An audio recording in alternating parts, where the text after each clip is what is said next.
What's up? Welcome back to the Metalhead Car Show.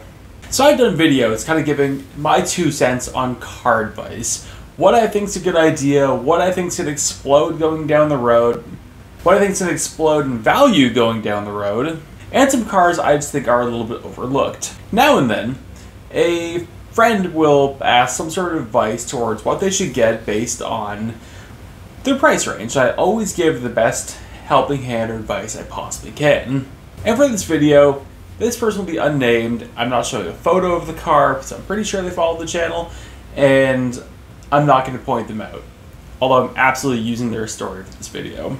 So, a few weeks ago, said person came up to me and asked, "Hey, I'm looking for something kind of fun. I want to spend less than $5,000. I found a couple cars. Could you give me your opinions on them?" So, of course. What do you got?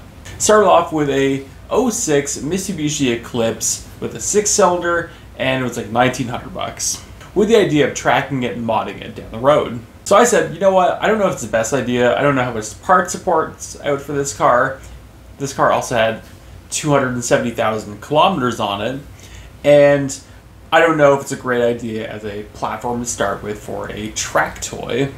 The $1,900 part's kind of appealing, especially since it's manual and makes like 210 horsepower, but honestly, I think there's a better platform you can start with. So we brought up an Infiniti G35.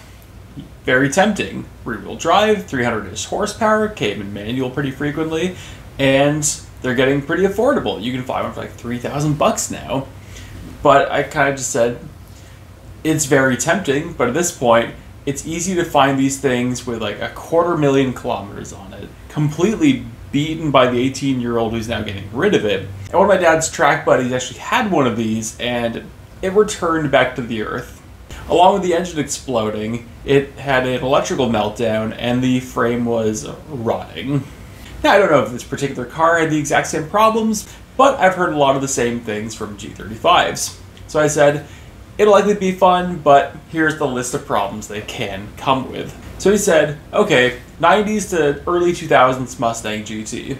Trying to put my bias off to the side, do it. There are some years I'd avoid, there's some years I'd try to go to more, like 01 and up, or 94, 95. But told him some of the problems I know of them, told him kind of some of the ones that go for. But with those cars, there's a lot of part support. They're going to be fun right from the start. It's a good chassis to start with. Not a bad idea. And you can get into one of these things for like $4,000 or $5,000. I talked about it in a video in the past. So conversation ends, I go home, I kind of stop thinking about it, and about a week later, said person comes in and says, "Hey, so I know you told me not to do this, but I bought a car," which I think this is the feeling of what every dad has to feel like whenever their child has done something stupid. Said person bought the Eclipse. Says it just needs a sensor, it's good to go, just drove it home from Quebec City. Recklessly speeding the whole way. Brought the car out, was super excited about it, had plans of what he wanted to do down the road, one of them being an LS swap. And what he said, he asked if I want to do a video with it. I kind of just said, you know what, build it to what you want it to be, and we'll do a video with it then when it's done, it's good to go. And I stood by that. But car failed safety due to rotting frame, head gaskets blown, engine needs rebuild, tires were shot, and other things I can't remember, so I'll just put what I got here. And it's like, yeah, no shit! There's a reason I said this is a bad idea. Why is it $1,900? Because it's a absolute turd, that's why. Choosing an unsafetied car that's at the end of its life for a track toy that also doesn't have part support to it was a stupid move. And if you're the owner of this car and you're watching this video, not calling you out, I'm just saying, oh my god, why'd you do this? But to everyone else, take the time, save the money, buy the right car the first time. Don't jump on the cheap deal because it's cheap.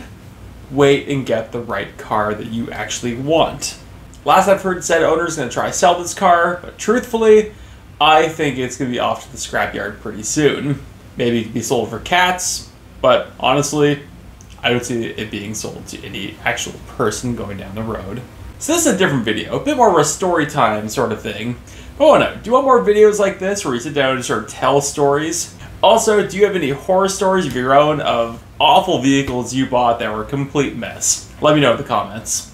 Thank you all so much for watching. Like, subscribe if you've enjoyed what you've seen. I post on Tuesday, Friday, and Sunday, and I'll see you later.